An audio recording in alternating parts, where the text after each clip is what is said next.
Silakan duduk Bapak Ibu, anak-anak muda.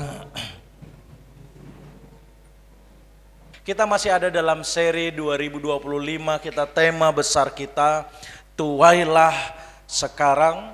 Dan dalam beberapa minggu yang sudah lewat, bahkan beberapa bulan, saya sudah menyampaikan firman Tuhan mengenai benih-benih di dalam Alkitab. Ada benih-benih unggul dari perumpamaan Yesus, ada taburan-taburan dari hal-hal yang berharga dalam hidup, dari kisah kehidupan Abraham.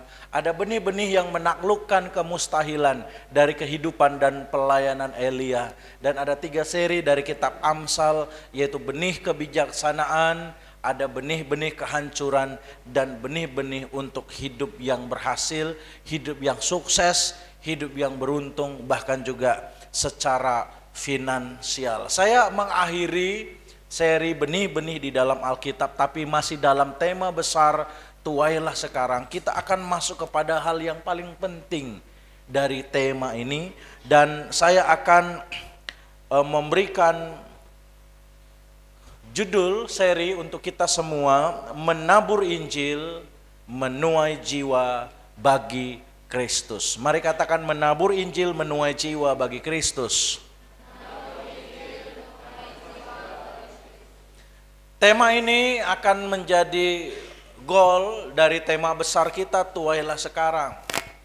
Bicara menuai itu bukan hanya tentang pemenuhan dari kebutuhan hidup kita, bukan hanya tuaian-tuaian jasmani dari apa yang selama ini kita kerjakan, dari doa kita, dari pelayanan kita, dari perbuatan-perbuatan baik, dari pengorbanan kita, dari ketaatan kita. Tapi tuailah sekarang itu juga harus mengacu kepada penuaian jiwa-jiwa. Sebab inilah hati Allah, inilah hati Yesus. Sebelum dia naik ke sorga, dia memberikan wasiat yang penting, pesan yang penting untuk ditaati oleh semua murid-murid. Pergilah, beritakanlah Injil kepada segala makhluk. Dalam Matius 28, kepadaku sudah diberikan kuasa di bumi dan di sorga. Karena itu pergilah, jadikanlah semua bangsa muridku.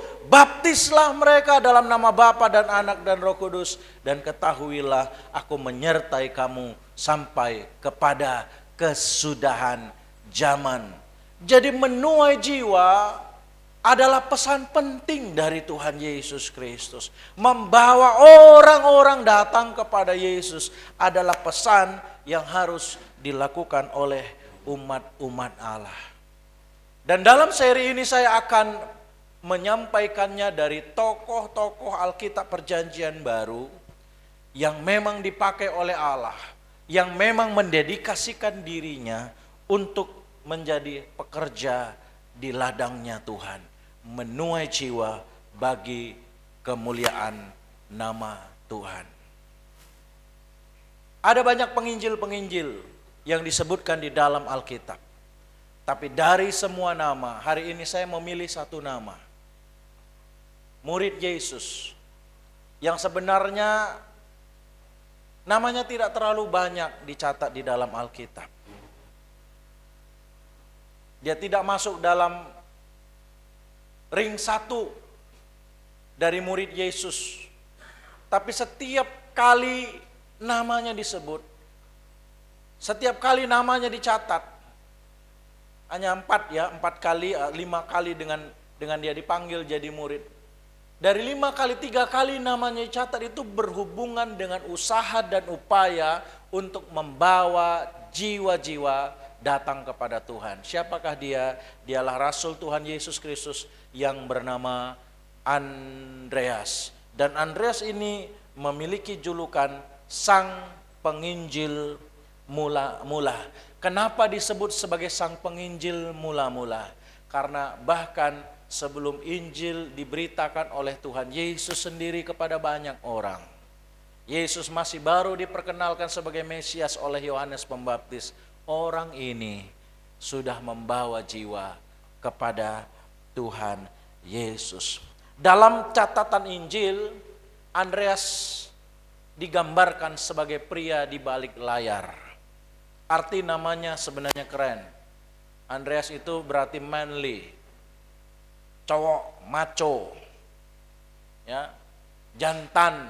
Nah, mungkin juga bisa berarti pemberani, ya. Dan memang Tuhan pakai dia luar biasa. Dia tidak mendapat sorotan yang besar di dalam Alkitab. Saudaranya Simon Petrus menjadi rasul yang boleh kita bilang cukup menonjol di antara 12 murid itu, bahkan paling menonjol. Catatan-catatan tentang kehidupan Petrus ada di Injil-Injil, ada di kitab Kisah Para Rasul, bagaimana dia berkhotbah, 3.000 orang memutuskan untuk percaya dan dibaptis. Perjalanannya ke rumah Kornelius, memberitakan Injil kepada bangsa-bangsa, dan 2 suratnya kepada orang-orang diaspora itu dicatat ada dalam kanon Alkitab Perjanjian Baru. Tapi nama Andreas tidak banyak muncul di dalam Alkitab. Dia bahkan tidak punya karya tulisan yang hari ini kita baca. Tidak ada warisan tulisan dari Rasul Andreas. Tapi Andreas ini menjadi orang yang luar biasa, sebab Petrus yang hebat dan luar biasa itu justru dibawa pertama sekali oleh saudaranya Andreas. Kehidupannya mencerminkan orang yang mendedikasikan dirinya untuk memenangkan jiwa bagi Kristus. Segera kita akan membaca bagian pertama dari kisah Andreas ini di dalam Yohanes pasal yang pertama, ayat yang ke-35 sampai ayat yang ke-42. Saya akan membaca ayat-ayat ini buat kita semua sambil memberikan keterangan-keterangan setiap kali ayat dibacakan. Saya baca mulai ayat 35. Pada keesokan harinya, Yohanes berdiri di situ pula dengan 2 orang muridnya. Yohanes yang disebut di sini adalah Yohanes Pembaptis. Dan 2 murid yang disebut di dalam ayat ini, salah satunya lah Andreas, dan satu lagi namanya tidak disebut, tapi kemungkinan besar dialah Rasul Yohanes yang menulis Injil Yohanes, yang kemudian juga diberikan wahyu yang ditulisnya dalam kitab Wahyu. Ayat 36, dan ketika ia melihat Yesus lewat, ia berkata, lihatlah anak domba Allah. Pada waktu itu Yohanes Pembaptis memperkenalkan Yesus kepada 2 muridnya ini. Dia berkata, Andreas, Yohanes, itu Mesias yang selama ini kita nantikan. Dia menunjuk kepada Yesus. Bangsa kita selama ini menantikan Mesias. Bangsa kita selama ini menantikan pembebas. Dan bukankah kita terus berdoa, memohon agar Dia yang besar pencipta bumi dan segala isinya memberikan kepada kita Mesias. Andreas, Yohanes, aku mau kasih tahu kamu, Dialah Mesiasnya. Yohanes Pembaptis menunjuk kepada Yesus yang waktu itu sedang lewat. Tidak diberitahukan kepada kita apa saja yang dikatakan oleh Yohanes Pembaptis. Tapi sang guru akhirnya berhasil meyakinkan 2 muridnya ini bahwa Yesus betul-betul Mesias.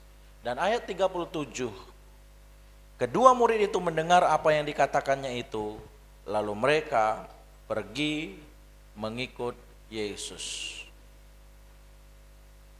Andreas tadinya murid Yesus, murid Yohanes Pembaptis. Yohanes tadinya murid Yohanes Pembaptis. Simon Petrus dan Yakobus juga murid Yohanes Pembaptis. Tapi orang-orang ini kemudian setelah mereka mengenal Yesus, mereka akhirnya menjadi pengikut Yesus. Ayat 38. Tetapi Yesus menoleh ke belakang.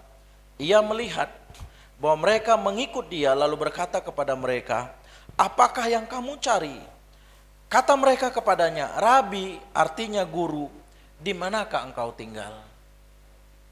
Setelah Andreas mengikuti Yesus, tentu saja ya normal ya, dalam percakapan biasa, kenalan gitu ya. Nama guru siapa? Oh, namaku Yesus.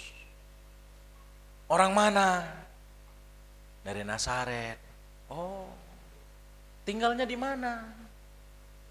Rumahmu di mana? Boleh nggak kami melihat rumahmu? Kenapa? Karena memang Andreas sudah niat untuk jadi murid Yesus, untuk jadi pengikut Yesus. Itu sebabnya dalam ayat 39 ia menyambut mereka, ia berkata kepada mereka, marilah dan kamu akan melihatnya. Mereka pun datang dan melihat di mana ia tinggal. Dan hari itu mereka tinggal bersama-sama dengan dia.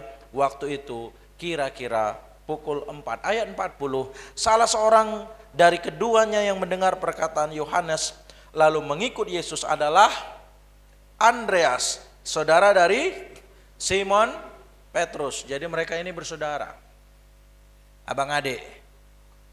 Seperti saya dengan adik saya Pendeta Nathanael, abang adik. Ya, ayat 41. Andreas mula-mula bertemu dengan Simon saudaranya dan ia berkata kepadanya, kami telah menemukan Mesias, artinya Kristus. Ayat yang ke-42, ia membawanya kepada Yesus. Yesus memandang dia dan berkata, engkau Simon, anak Yohanes, engkau akan dinamakan Kefas, artinya Petrus. Apa hal yang pertama yang kita akan pelajari dari kehidupan Andreas dalam usahanya untuk membawa jiwa datang kepada Tuhan? Yang pertama, Andreas adalah orang yang membawa keluarganya datang kepada Tuhan Yesus.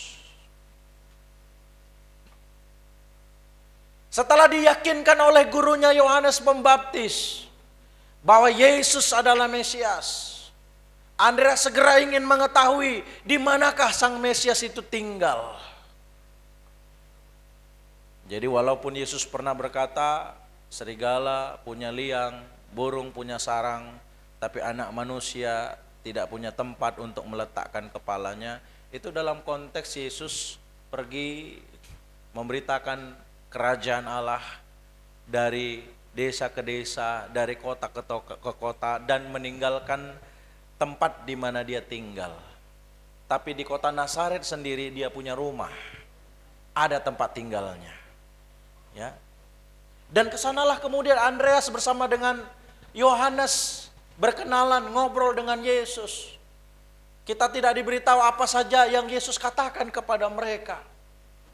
Tapi itu membuat Andreas sungguh-sungguh yakin bahwa benarlah inilah Mesias yang dinantikan oleh Israel. Inilah pembebas yang dinantikan oleh Israel selama ini. Dan dia tidak menunda waktu. Setelah dia pulang dari rumah Yesus, dia segera cari saudaranya Simon. Dan ketika dia bertemu dengan Simon, dia berkata, Simon, aku sudah bertemu dengan Mesias. Simon, aku sudah bertemu dengan Kristus. Ayo cepat Simon, aku akan membawa kamu supaya kamu juga bertemu dengan Mesias. Namanya Yesus.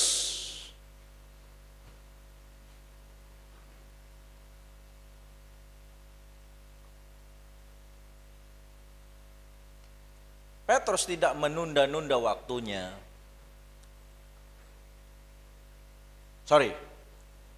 Andreas tidak menunda-nunda waktunya untuk membawa keluarganya datang kepada Tuhan. Begitu dia mengenal Tuhan, dia langsung berpikir, oh Simon, my brother, aku harus juga kenalkan dia kepada Yesus. Memang juga tidak satu keharusan secara urutan bahwa yang pertama-tama kita harus bawa kepada Tuhan adalah keluarga kita. Ada orang yang memahami kisah 1:8 itu jadi saksi di Yerusalem, Yudea, Samaria sampai ke ujung bumi. Oh, Yerusalem itu kan keluarga. Yudea orang-orang terdekat kita. Samaria tetangga-tetangga, orang-orang yang berseberangan dengan kita, lalu sampai ke ujung bumi. Ini bukan merupakan sequence, bukan merupakan urutan, patokan, aturan membawa jiwa datang kepada Tuhan. Tidak masalah kalau memang keluarga belum bisa datang kepada Tuhan. Itu tidak harus menjadi halangan bagi kita untuk membawa jiwa datang kepada Tuhan. Tapi alangkah baiknya juga kalau kita punya beban untuk membawa keluarga kita sendiri datang kepada Tuhan. Membawa saudara-saudara kita datang kepada Tuhan. Membawa anak-anak kita datang kepada Tuhan. Membawa orang tua kita yang belum kenal Tuhan untuk datang kepada Tuhan. Tidak harus pandai bicara. Saya kira di antara 12 rasul itu yang banyak bicara dan pandai bicara orang kuningnya itu Petrus. Petrus itu kuning merah mungkin ya, merah kuning. Orangnya kolerik tapi juga banyak bicara. Suka lupa janji kan. Nah, enggak akan aku mengkhianati engkau. Semua boleh tinggalkan engkau, aku enggak. Yesus bilang, lihat aja ntar. Sebelum ayam berkokok 2 kali, kamu sudah menyangkal aku 3 kali.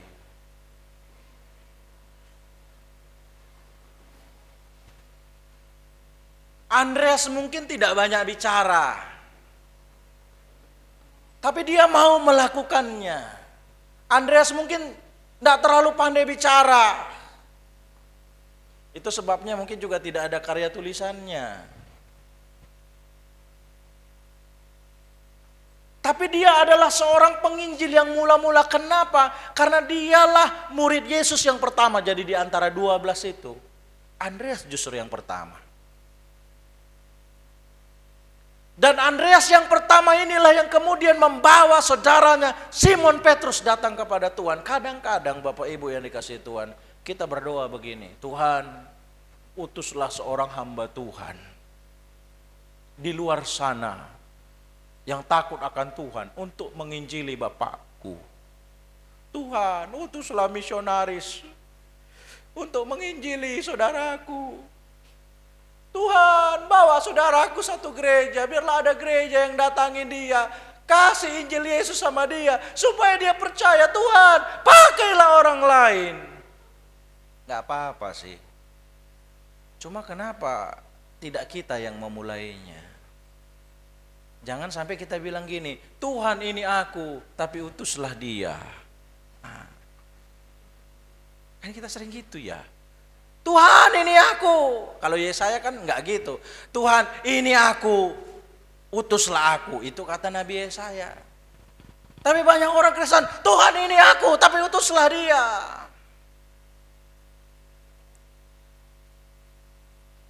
Kita sering sekali mengelakkan diri kita dari tanggung jawab untuk membawa keluarga kita datang kepada Tuhan.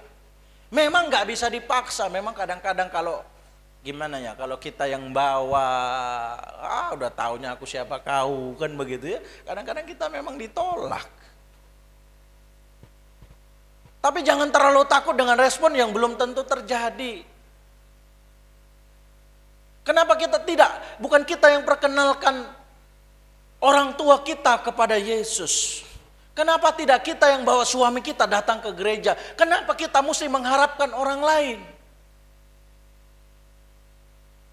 Maunya datanglah Pak Gembala itu ke rumah kami supaya diajaknya suamiku gereja. Kenapa enggak ibu yang ajak suami ke gereja? Maunya datanglah papi ke rumahku supaya diajaknya bapakku gereja.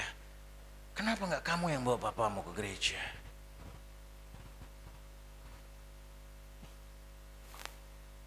Hal yang luar biasa dari Andreas, dia tidak menunda untuk membawa keluarganya. Dalam ini saudaranya saudaranya Simon Petrus untuk datang kepada Tuhan. Hal yang kedua, dari Yohanes pasal yang ke-6. Ini adalah kisah di mana Yesus melakukan mujizat penggandaan 5 roti 2 ikan.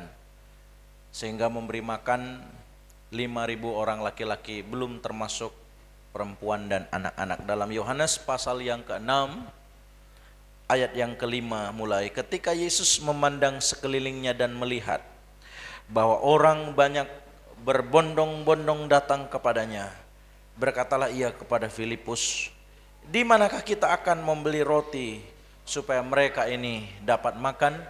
Hal itu dikatakannya untuk mencobai dia, sebab ia sendiri tahu apa yang hendak dilakukannya. Jawab Filipus kepadanya, roti seharga 200 dinar tidak akan cukup untuk mereka ini, sekalipun masing-masing mendapat sepotong kecil saja. Seorang dari muridnya, yaitu Andreas, saudara Simon Petrus, berkata kepadanya, di sini ada seorang anak yang mempunyai 5 roti jelai dan 2 ikan, tetapi apakah artinya itu untuk orang sebanyak ini? Memang tadinya Andreas ragu bahwa roti yang sedikit dan ikan yang sedikit itu ada fungsinya untuk orang banyak yang sedang kelaparan pada waktu itu. Tapi di tangan Yesus 5.000 roti, 5 roti 2 ikan, jadi mujizat yang luar biasa. 5.000 orang makan sampai kenyang, belum termasuk perempuan dan anak-anak.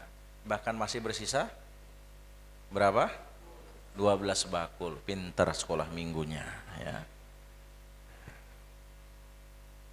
Hal yang kedua, Andreas adalah seorang yang membawa anak-anak datang kepada Tuhan.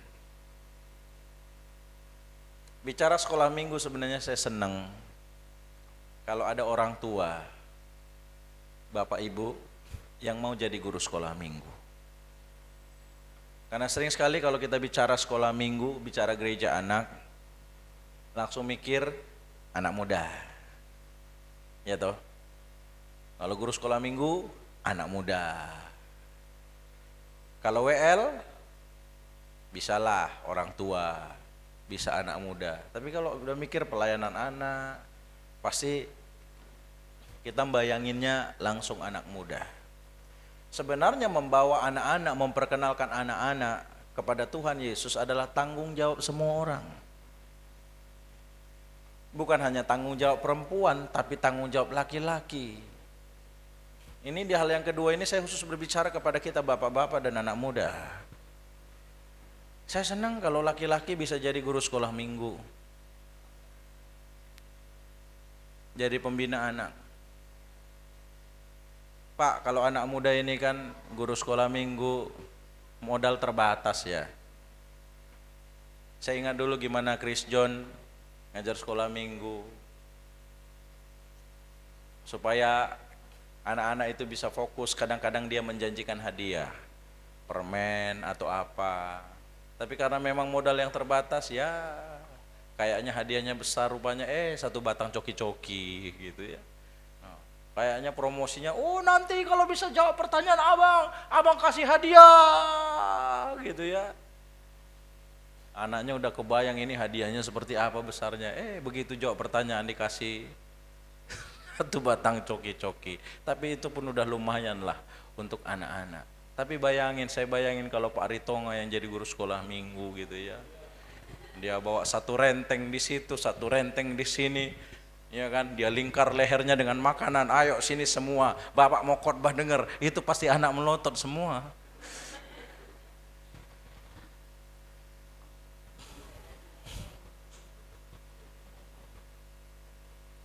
Tapi bukan hanya soal modalnya, tapi soal figur.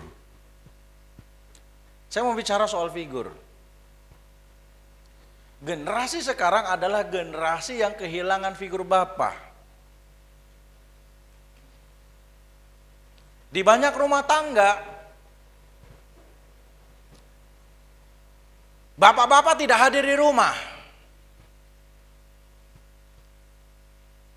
Anaknya masih tidur, dia udah pergi kerja. Anaknya sudah tidur, dia baru pulang kerja. Hampir setiap hari begitu. Jarang kontak dengan anak-anak. Kalaupun ada di rumah, tidak berfungsi. Cuek, nggak peduli.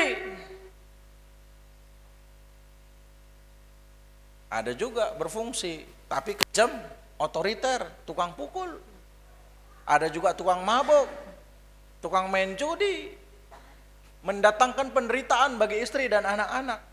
Inilah profil banyak bapak di luar sana. Di sini nggak ada, baik-baik semua bapak-bapaknya. Ya. Tapi di luar sana ada banyak keluarga, ada banyak rumah tangga yang bapak-bapak itu nggak berperan. Bapak-bapak tidak hadir. Itu sebabnya dalam materi Champion Gathering di M3 kita kan, judul materinya hati bapak bukan hati ibu. Betul ya? Kenapa? Karena banyak orang kehilangan sosok figur bapak di tengah-tengah keluarga. Padahal yang jadi sumber kalau kata kitab Amsal dan kata Alkitab itu seorang bapak. Yang harusnya jadi sumber didikan, sumber pengajaran itu seorang bapak. Yang harusnya jadi teladan itu seorang bapak. Sudah di rumah tidak dapat teladan. Sudah di rumah tidak dapat figur bapak. Pergi ke sekolah yang jumpa juga ibu guru. Coba guru-guru mana lebih banyak? Laki-laki atau perempuan? Perempuan. Laki-laki ya guru penjas. Ya kan? Coba saya tanya, banyak enggak guru agama yang laki-laki? Jarang. Ada sih satu-satu. Tapi di kebanyakan sekolah guru agama itu perempuan. Terus di masa-masa pendidikan dini seperti PAUD dan TK, gurunya laki-laki atau perempuan? Perempuan. Coba pergi ke sekolah-sekolah, termasuk sekolah anak kami. Gurunya nggak ada laki-laki, semuanya perempuan. Gawatnya pergi lagi ke gereja. Guru sekolah minggunya siapa? Perempuan juga. Lama-lama jadi generasi melambai kan gini. Kenapa nggak dapat figur bapak?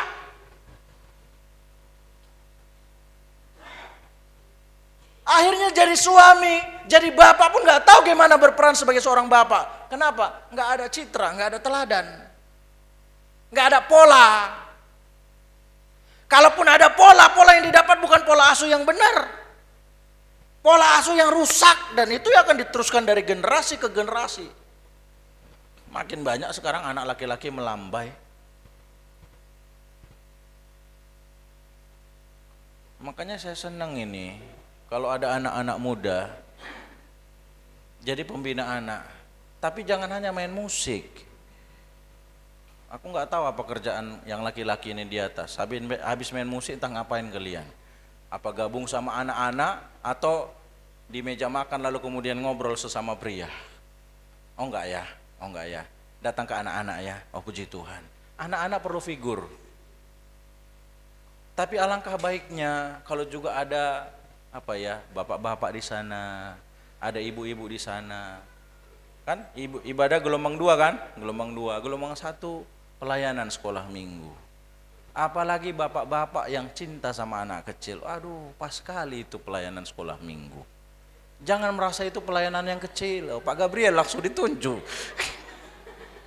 Pak, berarti Bapak wajib Pak minggu depan, Pak. Bukan aku yang sebut, Pak Noel, Pak. Siapa bapak-bapak di sini yang senang dengan anak-anak? Hitung-hitung belajar ngurus cucu karena belum punya cucu kan gitu. Oh iya.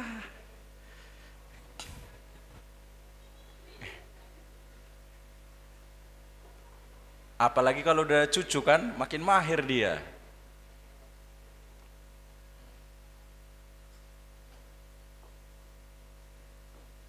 Begitu ada anak sekolah minggu pup, oh sini aku aja yang cebok. Jangan suruh Jenny, ngindar dia langsung.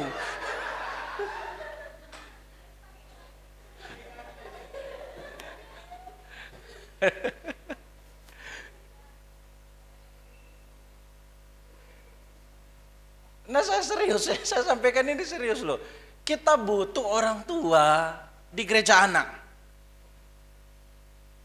Sebab di sekolah mereka nggak dapat figur, di rumah mereka nggak dapat figur, Setidak-tidaknya di gereja mereka dapat figur orang tua rohani yang memang takut akan Tuhan. Ini banyak anak sekolah minggu orang tuanya nggak takut Tuhan. Bapak pendeta pun nggak jumpa, iya kan? Soalnya Pak Pendeta selalu khotbah di ibadah raya. Tapi kalau ada sekali-sekali ganti saya gelombang 1 boleh juga saya naik. Karena saya juga guru sekolah minggu dulu. Masih adalah kesaktianku untuk cerita sekolah minggu walaupun udah agak hilang ya. Saya bisa cerita sekolah minggu. Cukup pandai aku cerita sekolah minggu. Aku nggak tahu kalau imbang sama Jenny mungkin masih menang aku. Oh, Kak Jenny pada raya. Oh, gantian kita Jen. Boleh Jen. Minggu depan ya Jen ya. Minggu depan minggu kelima kan? Oh boleh juga itu, boleh juga. Anak-anak itu butuh figur. Karena gimana pun, didikan seorang kakak, didikan seorang abang, berbeda dengan didikan seorang bapak dan mama. Opung ya kan, udah jadi opung, suka jaga cucu. Udah ada yang jadi opung di sini kan, Pak Surbakti udah jadi opung gitu. Biasanya pandai jaga cucu. Tambahlah cucunya ya, seperti Bapak Abraham memiliki banyak sekali anak-anak kan gitu ya. Ayo kita layani anak-anak. Di luar sana ada anak-anak yang gak gereja, ada anak-anak yang gak kenal Tuhan. Kalau ngomong kotor-kotor semua keluar dari mulutnya. Ini mau jadi generasi apa kalau tidak dibawa datang kepada Tuhan? Tuhan Yesus kan bilang apa? Ladang sudah menguning siap untuk dituai. Kalau sesuatu yang berbuah itu sudah matang nggak dituai, jadinya apa Bapak Ibu? Busuk. Makanya banyak anak-anak di luar sana busuk, hancur hidupnya karena nggak ada yang menuai mereka untuk Kristus. Tidak ada yang membawa mereka datang kepada Kristus.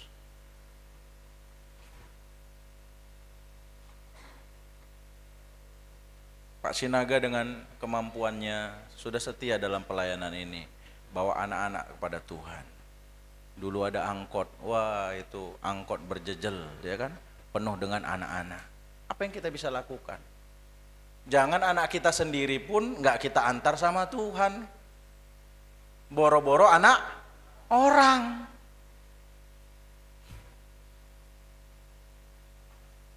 Kenapa anaknya nggak sekolah minggu Pak? Kenapa nggak sekolah minggu Bu? Iya, nggak sempat aku ngantarnya. Aduh, boro-boro bawa anak orang, anak sendiri pun nggak bisa dibawa. Kita bawa anak kita kepada Tuhan. Kita bawa cucu kita sama Tuhan. Kita bawa juga anak-anak tetangga yang nggak bergereja itu datang sama Tuhan. Coba lihat tetangga-tetangga. Kalau Bapak Ibu dikasih Tuhan mobil, bawa sama Tuhan. Jangan cuma mama-mamanya aja.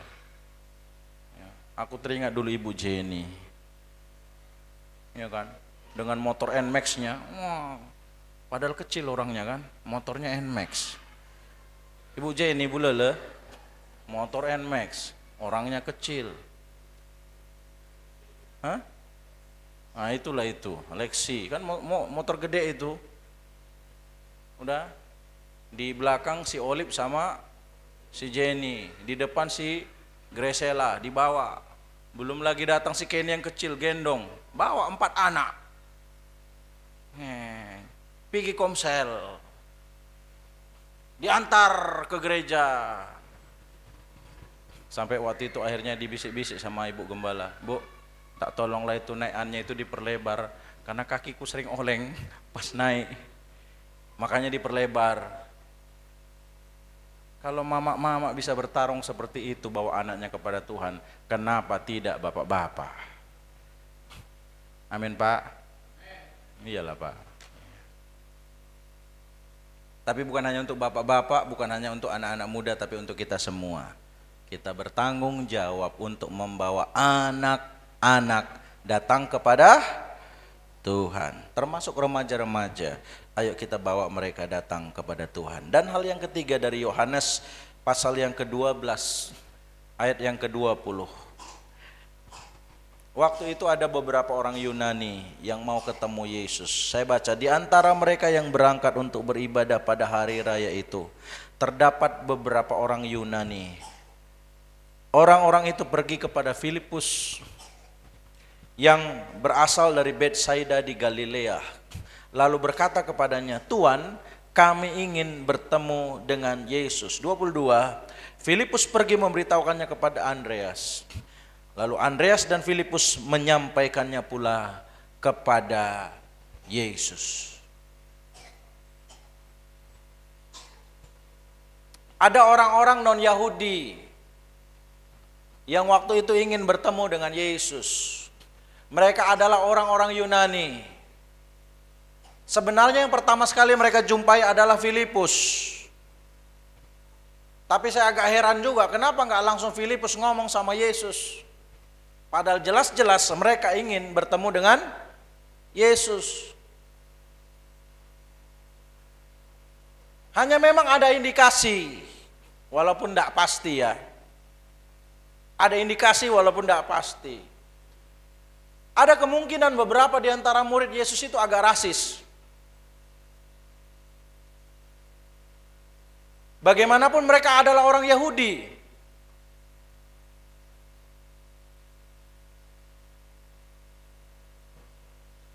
Dan bagi mereka, bangsa-bangsa non-Yahudi itu adalah bangsa yang fasik, bangsa yang kafir, bangsa penyembah berhala, bangsa yang tidak mengenal Tuhan. Bagi mereka, bangsa-bangsa non-Yahudi itu binatang. Itu sebabnya dalam Markus pasal yang ke-16 Tuhan Yesus bilang begini sebelum dia naik ke surga, pergilah beritakanlah Injil kepada segala makhluk. Kok enggak pergilah beritakanlah Injil kepada semua orang? Kenapa dikatakan pergilah beritakanlah Injil kepada segala makhluk? Emangnya kita harus nginjil sama ayam? Emangnya kita harus nginjil sama babi? Emangnya kita harus beritakan Injil sama kucing? Enggak, itu maksudnya. Pergilah beritakanlah Injil kepada segala makhluk.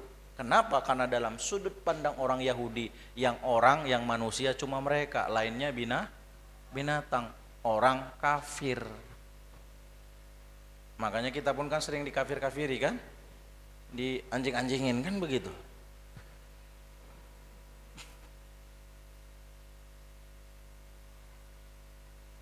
Tapi di dalam hati Andreas tidak ada rasisme seperti itu.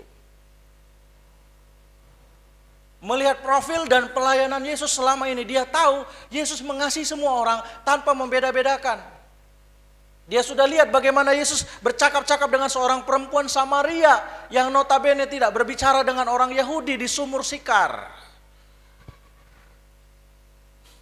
Dia sudah melihat bagaimana Yesus menolong seorang perempuan Sirofenisia dari Sidon yang membutuhkan pertolongan karena anaknya yang menderita karena gangguan setan. Dalam hidup dan pelayanan Yesus, Yesus sering sekali bersentuhan dengan orang-orang non-Yahudi. Atau setidak-tidaknya dengan orang-orang yang dianggap melanggar Taurat. Seperti orang-orang yang ada di Gerasa yang beternak babi. Itu sebabnya ketika orang-orang Yunani ini datang kepada Filipus dan Filipus kasih tahu sama Andreas, Andreas tidak ragu untuk dia memberitahukan keinginan orang Yunani itu kepada Yesus. Kita tidak diberitahu apakah orang-orang Yunani ini akhirnya berjumpa dengan Yesus. Tapi setidak-tidaknya Andreas sudah melakukan bagiannya. Apa yang dilakukan Andreas? Andreas adalah orang yang memfasilitasi orang-orang lain, bahkan orang-orang asing, bahkan orang-orang yang berbeda dengan dia, yang ingin bertemu dengan Yesus. Jangan jadi orang-orang yang rasis. Aku orang Batak aja lah yang kubawa sama Tuhan, karena aku orang Batak. yang lain itu nggak beres itu. Datang yang Nias bilang begitu juga. Suku lain itu nggak jelas, itu nggak beres itu. Cuma Nias yang jelas. Kita dipanggil untuk membawa orang-orang datang kepada Tuhan, termasuk mereka yang berbeda suku dengan kita, termasuk mereka yang berbeda agama dengan kita.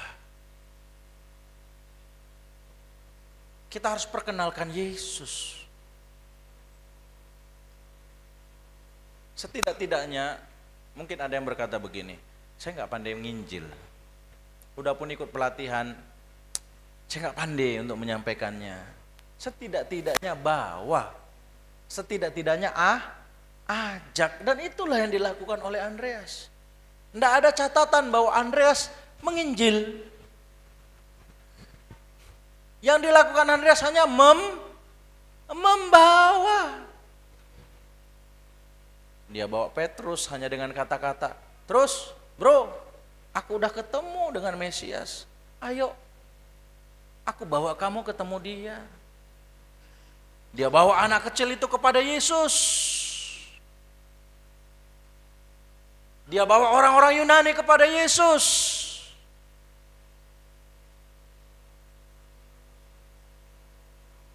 Saya nggak tahu bagaimana seandainya Petrus tidak dibawa oleh Andreas ketemu dengan Yesus. Mungkin saja pada akhirnya Petrus tetap akan ketemu dengan Yesus dan menjadi murid Yesus. Tapi kreditnya tidak akan lagi menjadi milik Andreas. Ya toh? Tapi akan menjadi milik orang lain yang membawa Petrus untuk bertemu dengan Yesus. Lalu kenapa tidak kita yang mengambil kredit itu? Kenapa tidak kita yang akan mengambil upah yang disediakan? Alkitab berkata bahwa ada mahkota bagi pemenang jiwa. Ada mahkota yang disediakan bagi orang-orang yang membawa jiwa datang kepada Tuhan. Kenapa tidak kita yang merebut mahkota itu?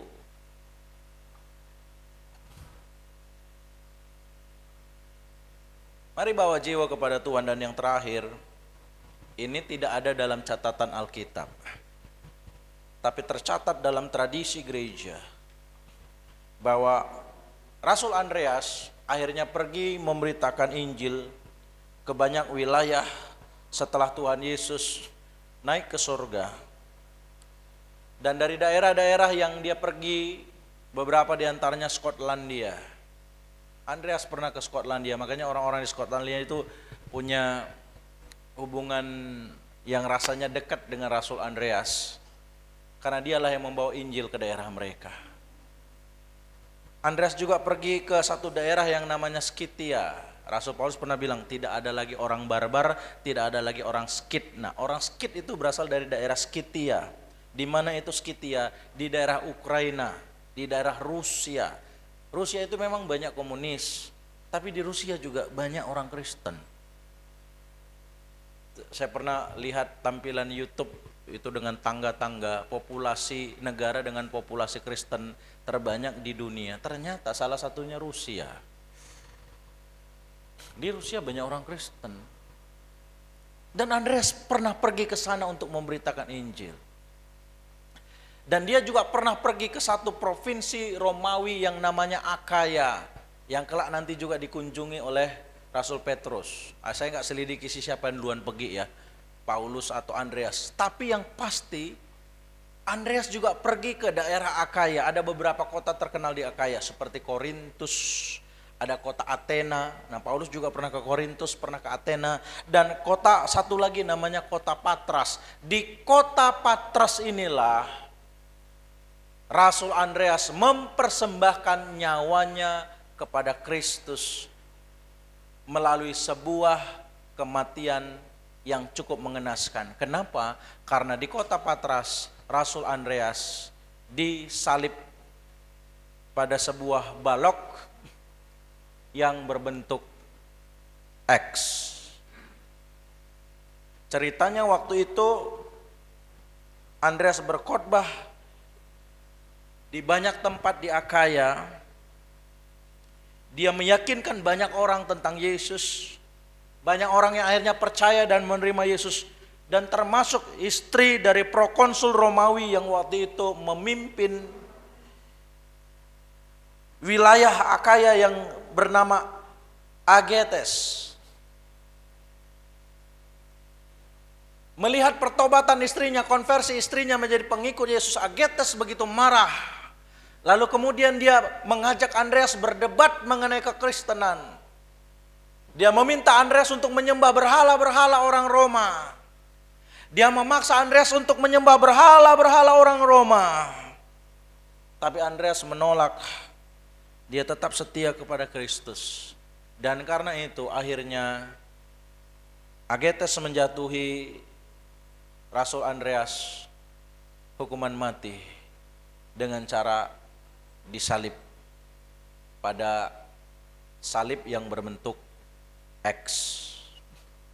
Salib yang berbentuk X ini didesain untuk menambah penderitaan, sebab ternyata lebih sengsara orang yang disalib X ketimbang orang yang disalib vertikal seperti Tuhan Yesus. Yesus kan disalib vertikal ya, T. Tapi Andreas salibnya X.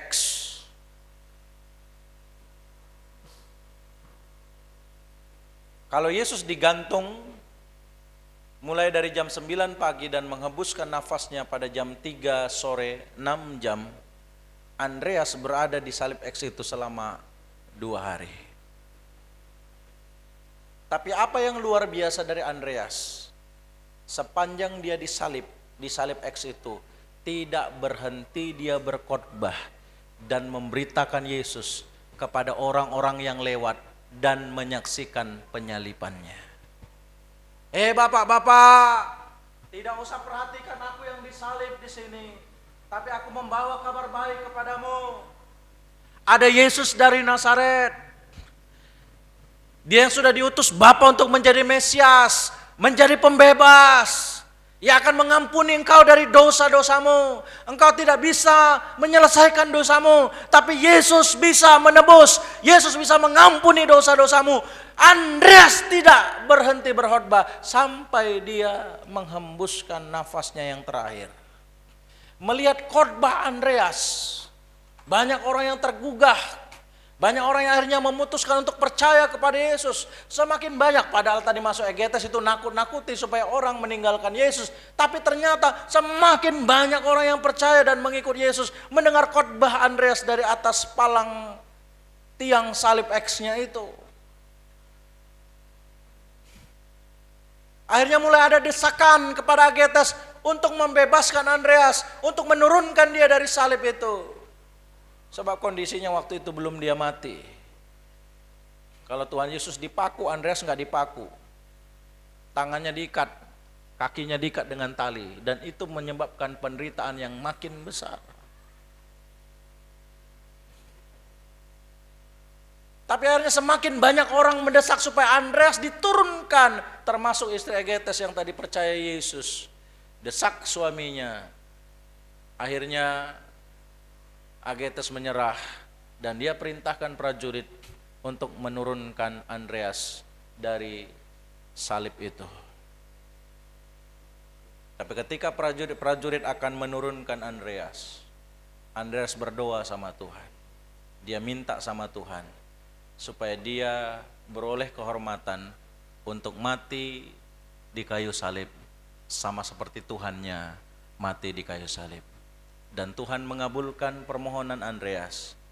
Andreas menghembuskan nafasnya sebelum dia diturunkan oleh prajurit-prajurit dari kayu salib. Bahkan seorang pengikut Andreas yang menyaksikan penyalipannya berkata, menyaksikan Andreas berbicara seperti ini, ternyata keinginan dan cita-citaku selama ini terkabul. Sebab pada akhirnya aku bisa merasakan saat-saat penyiksaan dan penyalipan yang juga sudah dialami oleh Tuhanku. Andreas adalah orang yang tidak pernah berhenti memberitakan Yesus. Andreas adalah orang yang terus menceritakan Yesus, memberitakan Yesus sampai hari kematiannya sampai dia menghembuskan nafas yang terakhir. Kiranya hidup Andreas menjadi inspirasi bagi kita semua, untuk kita juga membawa jiwa datang kepada Tuhan. Bawa keluarga kita, bawa anak-anak di lingkungan kita. Kalau memang butuh angkutan kita bisa bicara, gimana caranya. Gereja siap kok, kalau perlu kita sewa angkot, kita sewa angkot. Ya, anak-anak mana ada uangnya, persembahannya paling 1.000. Tapi bukan itu yang penting mereka datang kepada Tuhan. Yuk kita bawa anak-anak datang kepada Tuhan. Kita bawa orang-orang lain, tetangga-tetangga kita, bahkan orang-orang yang berbeda dengan kita, supaya mereka kenal dengan Tuhan. Dan biarlah sampai kita kembali kepada Bapa di sorga, kita jadi orang-orang yang suka membawa jiwa datang kepada Tuhan. Jangan lewatkan tahun 2025 tanpa membawa satu jiwa kepada Tuhan. Saya berdoa 2025 ini kita belajar menjadi penuai jiwa bagi kerajaan Allah. Sama seperti kita dulu pun diajak orang ke gereja sehingga kita kenal Yesus. Ayo, hari ini itu tanggung jawab kita. Bawa orang-orang lain juga datang kepada Tuhan Yesus. Tuhan memberkati. Akan dilanjutkan oleh Ibu Gembala.